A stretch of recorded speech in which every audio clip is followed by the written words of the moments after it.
नमस्कार मित्रांनो, आज मी तुम्हाला एक अशी सत्य घटना सांगणार आहे जी ऐकून तुमच्या अंगावर काटा येईल। ही गोष्ट आहे एका रात्रीची, एका कच्च्या रस्त्याची आणि एका अशा सोबत्याची जो माझा मित्र वाटत होता पण तो नव्हता। ही गोष्ट आहे काही वर्षापूर्वीची। मी शहरातून गावी परत येत होतो। प्रवास नेहमीसारखाच होता, बस, गर्दी, धुळीचे रस्ते। पण त्या रात्री एक गोष्ट वेगळी होती, वेळ। बसवाल्याने मला गावच्या बाहेरच उतरवलं। आता तुम्ही म्हणाल मग काय झालं? माझं गाव रस्त्यापासून बरंच आतमध्ये होतं आणि ती बस दुसऱ्याच दिशेला चालली होती, त्यामुळे उतरणं भागच होतं।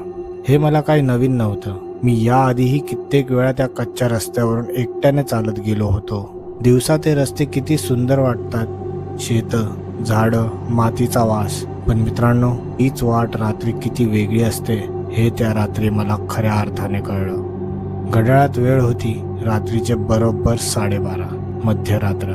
मी माझं सामान उचललं आणि घराच्या दिशेने चालायला लागलो। तुम्हाला माहीतच असेल, गावातले लोक लवकर झोपतात। रात्री 8-9 वाजल्यापासूनच दिवे विजायला सुरुवात होते आणि 12:30ला तर संपूर्ण गाव एखाद्या स्मशानासारखं शांत झालेलं असतं।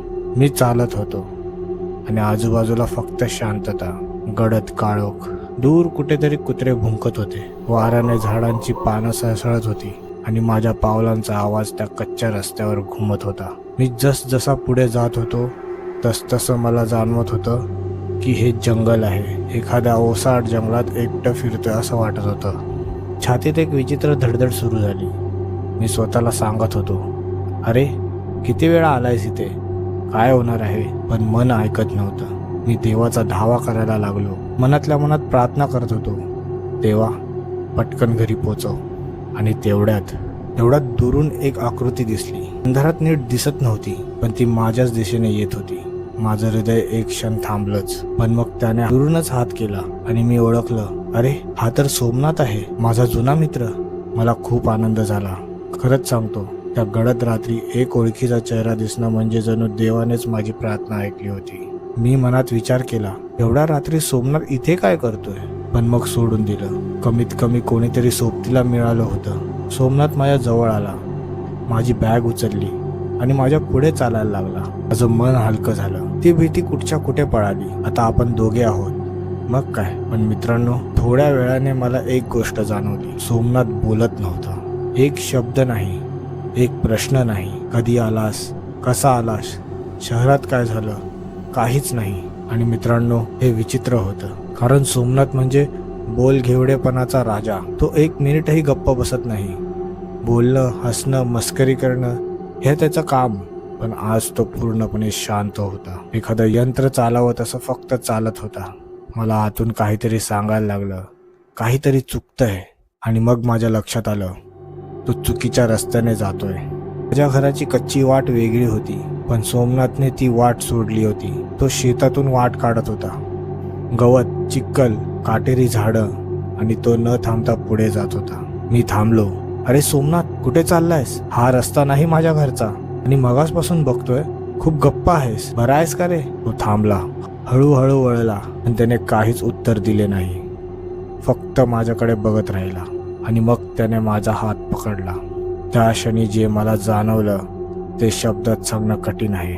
त्याचा हात बर्फासारखा थंड होता, एखाद्या दगडासारखा। माणसाचा हात असा थंड नसतो। थंड रात्रही होती, पण ही थंडी वेगळीच होती, आत घुसणारी, हाडांपर्यंत पोचणारी। आणि त्याच क्षणी माझ्या मनात एक विचार आला, हा सोमनाथ नाही। मित्रांनो, तो मला ओढत होता शेताच्या आत, आणि दुरून मला दिसली एक विहीर। तो मला त्या विहिरीकडे नेत होता। त्या क्षणी माझ्या आयुष्यातील सगळ्यात मोठी चूक असती जर मी गप्प राहिलो असतो। माझ्या तोंडून शब्द फुटत नव्हते, पाय जड झाले होते, पण आतून एक आवाज आला, ओरड, आता ओरड। आणि मी ओरडलो, इतक्या जोरात ओरडलो की माझाच आवाज मला भीती दाखवायला लागला। त्या रात्रीच्या शांततेत माझा आवाज दुमदुमला, झाडांमधून गेला, घरांपर्यंत पोचला, आणि एक एक दिवा लागायला सुरुवात झाली। दरवाजे उघडले, लोक बाहेर आले, माझ्या दिशेने धावत आले।